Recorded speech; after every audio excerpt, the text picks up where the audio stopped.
आता isakal.com आहे देशातील नंबर 1 ची मराठी न्यूज वेबसाईट। प्रत्येक अपडेटसाठी isakal.com ला नक्की भेट द्या। निर्माण होईल। लढाई तर आम्ही लढणार आहोत, कोर्टात पण लढणार, सगळीकडे लढणार, परंतु राजकीय लढाई सुद्धा आम्हाला कदाचित लढावी लागेल।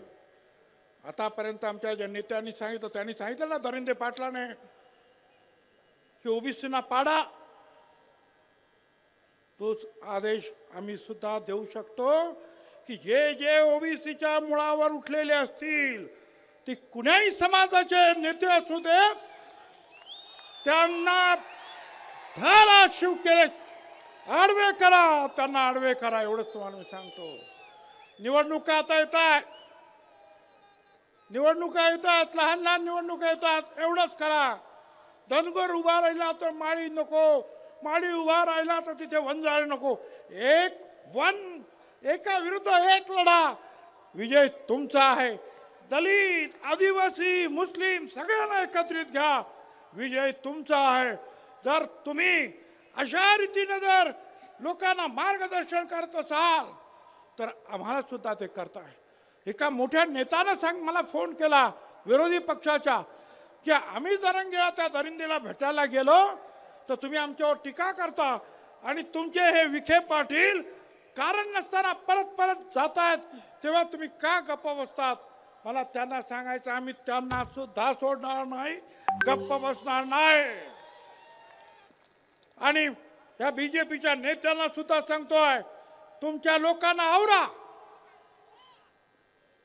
तुम्ही आता केलं ना, आम्ही कोर्टात लढू। तुम्ही अशा उलटे सुलटे आदेश दिलेत ना, आम्ही रस्त्यावर लढू, आम्ही निवडणुकीत लढू। नाहीतरी आतापर्यंत तुमच्या पाट्या उचलल्यात ना रे आम्ही। एक दिवस असा येईल की आमचा हा गोर गरीब ओबीसी भटका विमुक्त हा सुद्धा पालखीत बसेल आणि तुम्हाला सतरंजा उठवायला लावल्याशिवाय राहणार नाही। हे तुम्ही केलं, हे ओढवून आणलं हे संकट। मराठा समाजातील नेत्याने मी जेव्हा सांगतो अरे बोलायच्यावर सगळे एकदम मूग घेऊन बसलेले आहेत, त्याचा अभ्यास नाही, आरक्षण कशासाठी हे खातात हे माहित नाही, तो सांगतो आणि तुम्ही टाळ्या वाजवता, गप्पा बसता फक्त राजकीय फायद्यासाठी। तुमचा राजकीय फायदा जर त्याच्यात असेल तर राजकीय नुकसान कसं करायचं हे सुद्धा मला माहिती आहे, हे तुम्ही लक्षात ठेवा। आतापर्यंत खूप आम्ही सहन केलं, पण जेव्हा आम्हाला कळलं चुप रहकर क्या मिलता है आखिर, चुप रहकर क्या मिलता है आखिर, दिल का दर्द ही बढ़ता है, उठानी पड़ती है आवाज जब पानी सर के ऊपर चढ़ जाता है। आम्ही आतापर्यंत गप्प बसलो, जाऊ द्या जाऊ द्या, अरे किती गप्प बसायचं।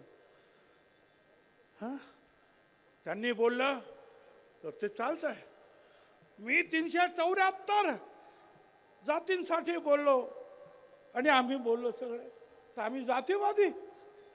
अरे आम्ही सांगतो का की तुम्ही बाबा तुमचं वेगळं घ्या, आमच्या आरक्षणाला धक्का लावू नका। आणि हे काय सांगणार, अहो तुमच्या आरक्षणाला कुठे धक्का लागला? धक्का लागला आज। महाराष्ट्रातील सर्व बातम्यांचे विश्वासार्ह व्यासपीठ, सकाळच्या सर्व सोशल मीडिया प्लॅटफॉर्मला लाईक, फॉलो आणि सबस्क्राईब करा। तसंच सर्व नोटिफिकेशनसाठी बेल आयकॉन प्रेस करायला विसरू नका।